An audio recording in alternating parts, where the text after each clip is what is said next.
Here we go again. Today, we are back for my final regular season 2025, well, 2025-26 NFL predictions. I've been doing these videos since week 8. I've had some pretty good success, especially lately with these, with my sides on these games. Let's get right into it. So, last week I did do a little worse. I was 10-6. Not 12-4, but it's pretty decent. Can't complain. Some collapses and whatnot, and I kind of expected Carolina to play better. I was expecting Green Bay to be better. I mean Buffalo at them too. Then the other one was the Rams, which I'm not sure how many of you expected the Rams to lose to the Atlanta Falcons, but maybe you did, maybe you didn't. Props to you if you did, I guess. Let's get right into it. Tomorrow's game. Not sure what to expect here. This is a game that can decide the division for one of them, and the other would be waiting on the result on Sunday. So Carolina wins, they are in. They win the division. They win the division at 9 wins. Now, if they lose, Tampa and them would be at 8 wins. And then if Atlanta wins, and all three of them would be at 8 wins, then Carolina would make it over a tiebreaker. Kind of a weird scenario here. So going off that, my pick in this one, I like Carolina. I've said a couple times, I do think they're the better team. I just think this Tampa team just keeps on sinking, and this is a ship that is has been crashing for a long time, and it's finally going to land. Like, so, you know what I mean? Like, Tampa's defense, not great. The Panthers a lot better defensively. Offensively, maybe they don't have the firepower like the Bucks do, but they've been better. I mean, it's kind of sickening how bad the Bucks offense has been with how many weapons they really have. I mean, they have 4 decent receivers, like McMillan, Egbuka, obviously, the first and second year guys. Then you have Godwin and Evans. You got Bucky, Rashad White. Then you got Baker, but you still can't win games over Miami. It's a weird scenario, really is. So give me Carolina. I think they win the division. I think it ends tomorrow.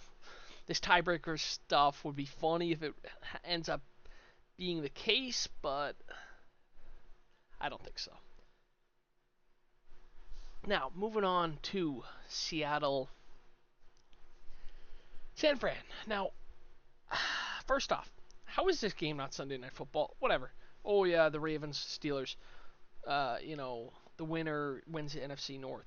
How is that more meaningful than the winner of the 1 seed in the NFC? Unless the NFL knows something that I don't or anyone else doesn't. Neither of these teams are going to win a first round game. The Ravens probably have a better chance in theory, but it's very unlikely. So let me get back to what I was saying. San Fran, Seattle. San Fran should have Kittle back. Pearsall was good last week. Jennings, Purdy's hot as hell.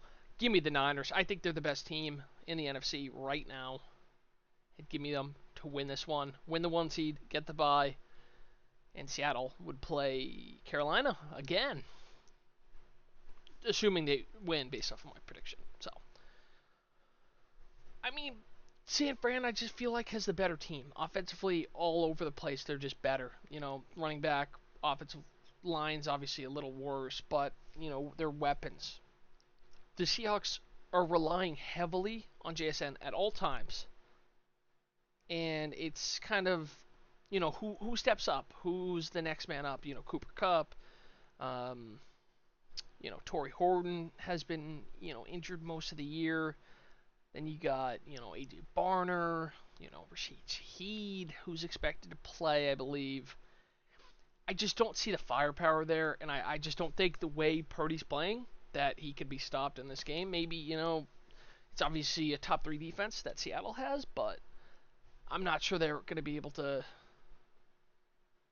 stop this party train because this is the best I've ever seen that man look, and it's pretty crazy. So moving on to the Sunday games. Now, New Orleans, Atlanta. Now an interesting one here. Atlanta's favored by 4. Um, New Orleans is hot as hell, and Atlanta's not playing that bad. In all reality, they're fighting for their control of their second round pick, right? I believe that's the case here. Um, I don't. I mean, London and Pitts are questionable. I'm not sure about their status right now. Atlanta's defense is playing pretty well. The Saints' defense has been good. I think the Saints make this one an interesting game, and I think they win this game. I like how the Saints are playing. I think they're playing way better. They're just good defensively, and obviously their quarterback situation has been great. The only issue here for the Saints is their lack of receivers. Now you've got Kevin Austin, who's the main guy that you have in this game. He was a practice squad player, Dante Pettis, and it's just because Chris Olave, Vele, whoever the hell else, are all injured. Jawan Johnson's really the main guy you got there. So yeah, I think the Saints win this one and end their season on a better note, and I think this is a game that could settle Chuck for Rookie of the Year. Cincinnati, Cleveland. You expect Burrow to play most of the game at least. I would say Cincinnati wins this one pretty comfortably. Do they cover 8? Probably they should. I mean, the way they looked the last 2-3 weeks, they definitely should. They definitely have a like a 78% chance of that. The offense is really hot. They're healthy. Chase Brown looks good. The O-line looks good. The defense is even playing better, surprisingly. And I just don't love the Browns quarterback situation. And obviously Judkins is out. Fannon's out. You're kind of in purgatory right now where it's like you just don't know what they're going to do long term either at that position. It remains to be seen what their plan is there. Obviously, the lack of quarterbacks in this class makes it an interesting decision whether they bring in Kyler Murray or someone like Mac Jones even, who's been good as a reserve this year for the Niners. Moving on to Green Bay, Minnesota. Now, Green Bay has nothing to play for besides seeding. They're not going to be playing for anything here. Give me Minnesota to cover this one. JJ's back. No Brosmer. I think the Vikings went by 20. Green Bay's playing Clayton Tune, who is absolutely terrible. Holy hell. Who is absolutely terrible. Their offensive line is obviously, decent. Jacobs probably not going to play. Maybe more Golden in this game, I hope. But, defensively, they're just not the same without Parsons right now, unfortunately, either. So then moving on, Dallas, New York. The Giants. What will the Giants do in this one? Dart's playing. Wandale's out. Deion Johnson's out. I think Darius Slayton's the best receiver they got. Tracy's playing. Defensive guys, I think they have some guys out. Dallas is definitely the better team here. I think Dallas should win this game. I think that puts them at 8-1 if they win. So give me the Dallas Cowboys to win this one as well. Now moving on to Tennessee and Jacksonville. You got to go with the Jags. I've said a couple times here, Jags are probably one of the hottest teams in the NFL, if not the hottest. Obviously, the Niners, like I said earlier, very, very hot. But I just see no chance with the Titans' defense being able to stop that offense. So, give me the Jags to clinch the 3 seed, most likely. Unless the Broncos or Dolphins win somehow. Unlikely. So, then you got Houston and the Colts. No Phillip Rivers. He re-retired.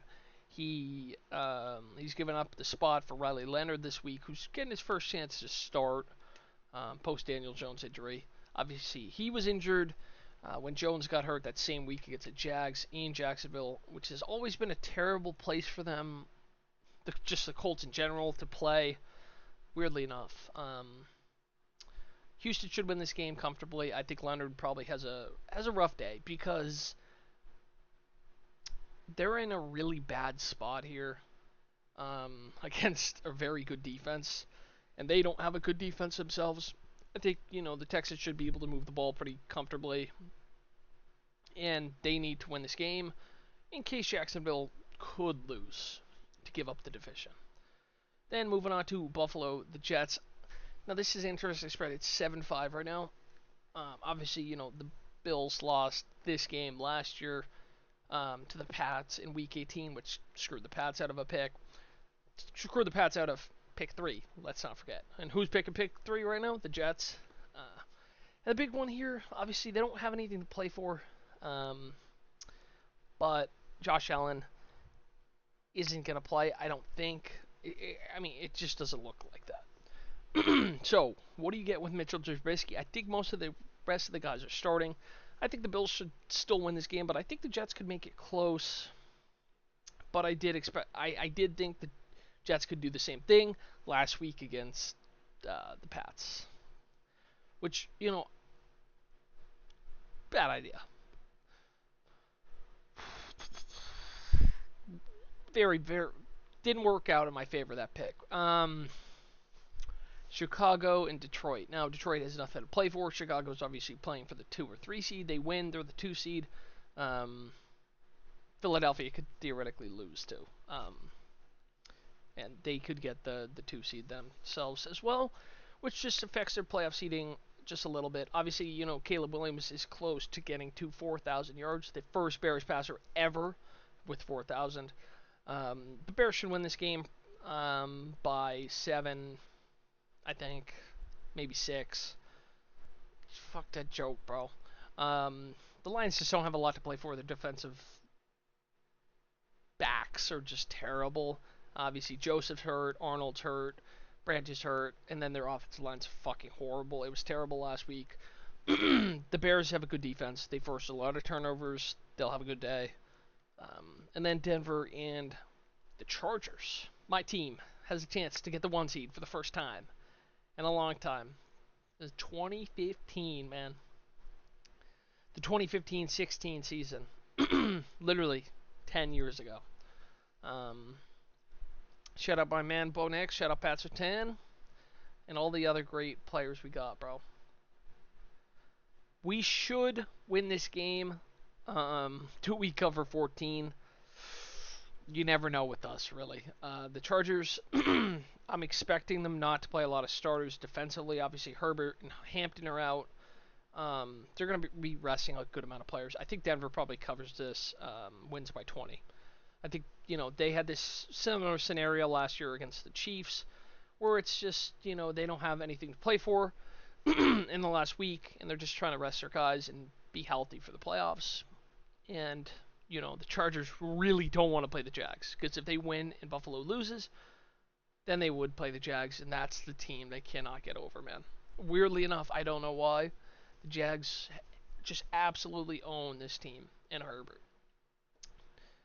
And Liam Cohen even owns them too. Last year with the last year with the Bucs, and then this year with the Jags too.